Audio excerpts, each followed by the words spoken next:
សូមក្រាបថ្វាយបង្គំព្រះថេរានុថេរៈគ្រប់ព្រះអង្គជាទីគោរពសក្ការៈបងប្អូនជនរួមជាតិដែលមានវត្តមានក្នុងដំណើរថ្មើរជើងគាំទ្ររាជរដ្ឋាភិបាលនិងកងកម្លាំងជួរមុខនៅពេលនេះមុននឹងចាប់ផ្ដើមទូលព្រះបង្គំជាខ្ញុំសូមព្រះបរមរាជានុញ្ញាតក្រាបថ្វាយបង្គំ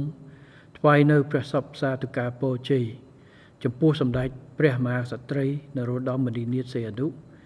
ព្រះវររាជមេដាជាតិខ្មែរជាទីសក្ការៈដ៏ខ្ពង់ខ្ពស់បំផុតនិងសូមព្រះអង្គទ្រង់ប្រកបដោយព្រះរាជសុខភាពល្អបរិបូរណ៍ព្រះកាយពលរឹងមាំព្រះបញ្ញាញាណភ្លឺថ្លាត្រចះត្រចង់ព្រះជន្មាយុយឺនយូរនៅក្នុងឱកាសព្រះរាជពិធីបុណ្យចម្រើនព្រះជន្មគម្រប់89ព្រះវស្សាយាងចូល90ព្រះវស្សារបស់សម្ដេចព្រះមហាក្សត្រីនរោត្តម មុនិនាថ សីហនុព្រះវររាជមេដាជាតិខ្មែរបងប្អូនរួមជាតិជាទីស្រឡាញ់ក្នុងនាមរាជរដ្ឋាភិបាល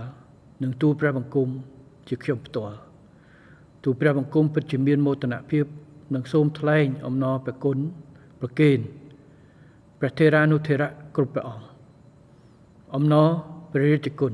ថ្វាយព្រះករុណាព្រះបាទសម្ដេចព្រះបរមនាថនរោត្តមសីហមុនីព្រះមហាក្សត្រនៃព្រះរាជាណាចក្រកម្ពុជានិងសម្ដេចព្រះមហាក្សត្រីនរោត្តម មុនិនាថ សីហនុព្រះវរមេដាជាតិខ្មែរនិងសូមអរគុណដល់បងប្អូនជនរួមជាតិទាំងអស់ដែលបានប្រោសព្រះរាជទានផ្ដល់ការឧបត្ថម្ភគាំទ្រជាថវិកាជាសម្ភារៈនិងជាស្បៀងអាហារនិងបានចូលរួមយ៉ាងផុសផុលតាមគ្រប់រូបភាពដើម្បីលើកទឹកចិត្តដល់កងកម្លាំងរបស់យើងដោយមិនប្រកាន់និន្នាការជំនឿសាសនាក្នុងនាមជាប្រជាជាតិខ្មែរតែមួយដែលបង្ហាញឲ្យឃើញពីភាពរឹងមាំនៃខឿនការពារជាតិរបស់ប្រជាជនដើម្បីគាំទ្រដល់រាជរដ្ឋាភិបាលនិងកងកម្លាំងជួរមុខនៅក្នុងបុព្វហេតុការពារអធិបតេយ្យនិងបូរណភាពទឹកដីនៃប្រជាជាតិណាចក្រកម្ពុជារបស់យើងជាក់ស្ដែងការចូលរួមដ៏ច្រើនកុះករក្នុងដំណើរថ្មើរជើងដើម្បីគាំទ្ររាជរដ្ឋាភិបាលនិងកងកម្លាំងជួរមុខគឺបង្ហាញយ៉ាងច្បាស់អំពីស្មារតីស្នេហាជាតិស្នេហាទឹកដីរបស់ប្រជាពលរដ្ឋខ្មែរនិងផ្ដល់នូវកម្លាំងចិត្តដ៏ខ្លាំងដល់រាជរដ្ឋាភិបាលនិងកងកម្លាំងជួរមុខដែលកំពុងបំពេញភារកិច្ចការពារបូរណភាពទឹកដីនិងឧត្តមប្រយោជន៍របស់ជាតិនិងប្រជាជនខ្មែរយើងទូលព្រះបង្គំជាខ្ញុំសូមវាយតម្លៃខ្ពស់ចំពោះសហភាពសហព័ន្ធយុវជនកម្ពុជាដែលបានផ្ដួចផ្ដើមគំនិតនិងរៀបចំនៅព្រឹត្តិការណ៍នេះឡើងនៅក្នុងកលៈទេសៈដ៏សំខាន់នេះទីតាំងវិមានឯករាជ្យដែលបងប្អូនជនរួមជាតិកំពុងជួបជុំនាពេលនេះគឺជានិមិត្តរូបនៃឯករាជ្យនិងអធិបតេយ្យជាតិខ្មែរក្នុងស្មារតីនេះក្នុងនាមរាជរដ្ឋាភិបាលកម្ពុជាទូលព្រះបង្គំជាខ្ញុំសូមរំលឹកដល់ព្រះរាជគណូបការៈដ៏ឧត្តមនិងថ្លៃថ្លាបំផុតរបស់ព្រះករុណាព្រះបាទសម្ដេចព្រះនរោត្តម សីហនុព្រះមហាវរក្សត្រព្រះវររាជបិតាឯករាជ្យបូរណភាពទឹកដីនិងឯកភាពជាតិខ្មែរព្រះបរមរតនកោដ្ឋដែលបានបំពេញព្រះរាជបូជនីយកិច្ចយ៉ាងអង់អាចក្លាហាននៅក្នុងការដណ្ដើមឯករាជ្យជាតិពេញលេញជូនប្រជាជាតិកម្ពុជាកាលពីថ្ងៃទី9ខែវិច្ឆិកាឆ្នាំ1953និងការពារបូរណភាពទឹកដីកម្ពុជាតាមរយៈការទទួលបានជោគជ័យលើរឿងក្តីប្រាសាទព្រះវិហារ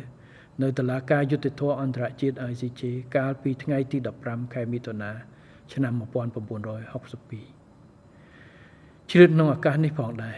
ខ្ញុំក៏សូមថ្លែងអំណរគុណនិងដឹងគុណដល់រាជរដ្ឋាភិបាលនីតិកាលមុនក្រោមការដឹកនាំដ៏ខ្ពង់ខ្ពស់របស់សម្ដេចអគ្គមហាសេនាបតីតេជោហ៊ុនសែនចំពោះការដឹកនាំប្រទេសជាតិប្រកបដោយការលះបង់ការខិតខំប្រឹងប្រែងនិងទំនួលខុសត្រូវខ្ពស់បំផុតដោយតម្កល់ប្រយោជន៍ជាតិនិងប្រជាជនជាធំរហូតផ្ដល់សន្តិភាពពេញលេញតាមរយៈនយោបាយឈ្នះឈ្នះដែលជាមូលដ្ឋានដ៏សំខាន់ក្នុងការវិវត្តសង្គមសេដ្ឋកិច្ចកម្ពុជារហូតដល់ពេលបច្ចុប្បន្ន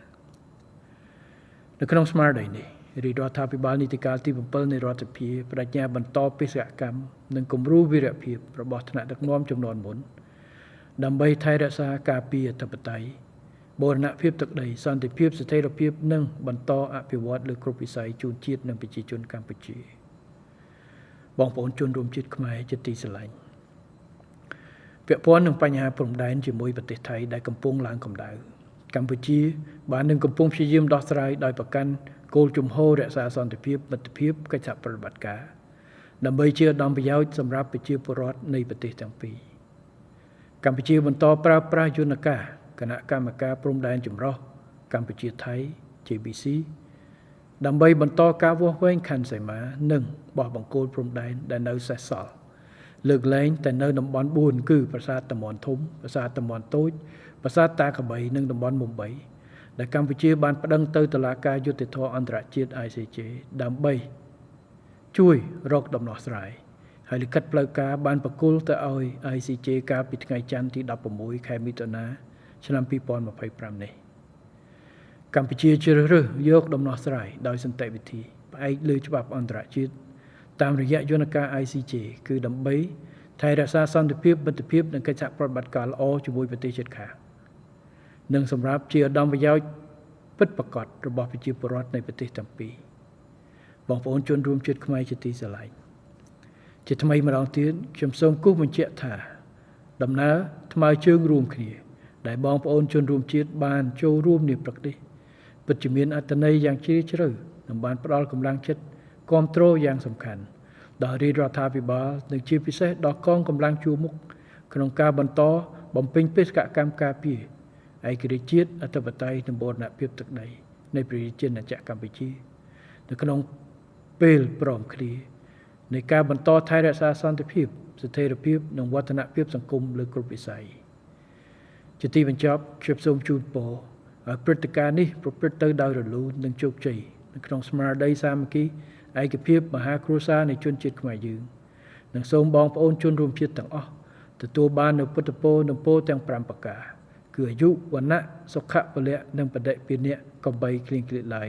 សូមអរព្រគុណសូមអរគុណ